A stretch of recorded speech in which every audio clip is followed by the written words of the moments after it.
Well, hi. My name is Julian. Just a quick background on what I do. I work in IT technical support. So I'm the type of guy that fixes the problems that Collins teams miss out. I work for the local council in Carmarthenshire. I'm also the senior mentor for Carmarthen Coder Dojo, which isn't even a month old yet. So we can't even have a birthday party for it. But I'm here to talk to you today about Phil. Phil is an ongoing project.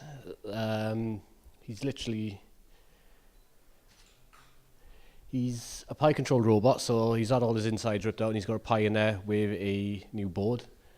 It's a learning platform, so something for me to learn.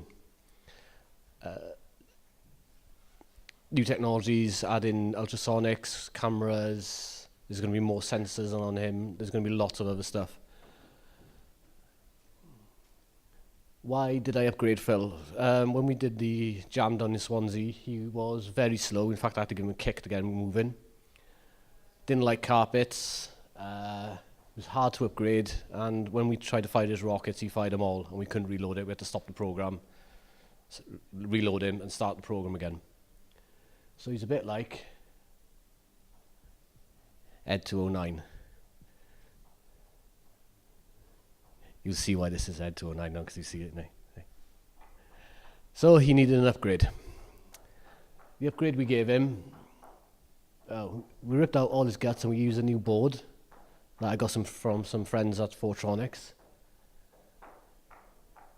And it's called the Pyrocon board.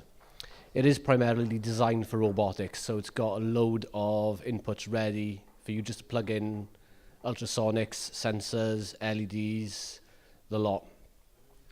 And it's also got it's got dedicated motor control as well, using exactly the same chip that I used to use, but this new chip, the way they've done it is a lot faster.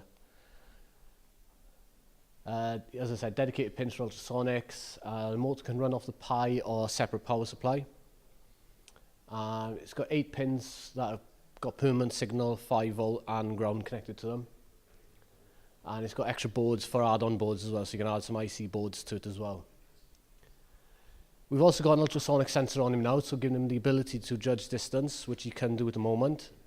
In the future, it will be developed that when he hits a wall, gets close to a wall or an object, you'll see it and avoid it.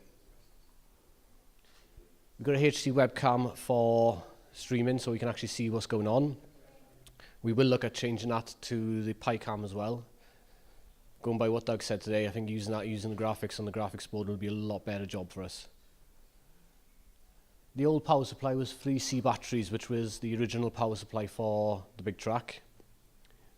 We've got rid of that now and we're using 4AA batteries. And again, because of the board, it's a lot faster and a lot more maneuverable, even though we're using less power. More volts, but less current. We have got pan and tilt on it, which we've glued Lego to it to make it modular, so we can modulate. We can just clip on ultrasonic, clip on the webcam, or if we wanted to, we can change it and clip on other stuff. Lego is so cool. Everybody should play with Lego. We've totally rewritten Phil's OS. We call it an operating system because it does operate him. Unfortunately, we weren't able to save any memories, so he has no idea about the last year's Pi Jam. We showed him photos trying to get him to remember, but nothing there, unfortunately.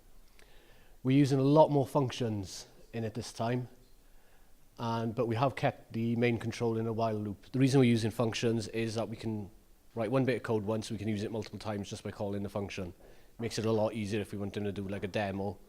We can just say, do this function for this time, do this function for this time, do this function for this time. So a bit like Doug's coding for the graphics, we're doing a couple of imports at the top. I'm not really going to go into it. We're just importing stuff to make the board move. We're setting up our pins then for these and the fire control and all the motor outputs as well. That's just a little bit of an example of the function. So as you can see, we've got forwards, right, left, stop, and blink. Blink is used when the rocket fires, it blinks a little LED at the front. And that's the main input that you see on the screen when you're controlling Phil. So it gives you the control of the keys. And I've cheated, I did a bit of ASCII art. Google's a brilliant thing. If you type in ASCII art design, it shows you a program. You type in what you want, choose the font, copy it, paste it, job done. I can't draw or do any artistic thing. As I said, we use a while loop to control him, so literally the while loop is running constantly and is looking for a key input. If the key is pressed, it runs a function.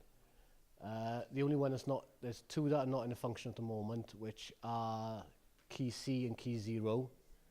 C is the ultrasonic that'll give us the distance, and 0 is the fire button.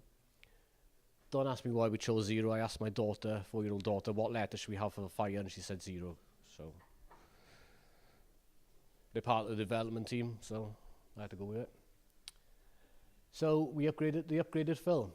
He's faster, can see better, and we have more control over a lot of aspects of him. So now he's more like the original and only Robocop. Because that new one's only PG-13, whereas he can do a lot more. That's the development team. My son Kyle and my 4-year-old daughter. She doesn't put much input into it at the moment, but she does. She will. And that's just a bit of information as well about the Coder Dojo in Carmarthen if anybody fancies following us on Twitter or Facebook.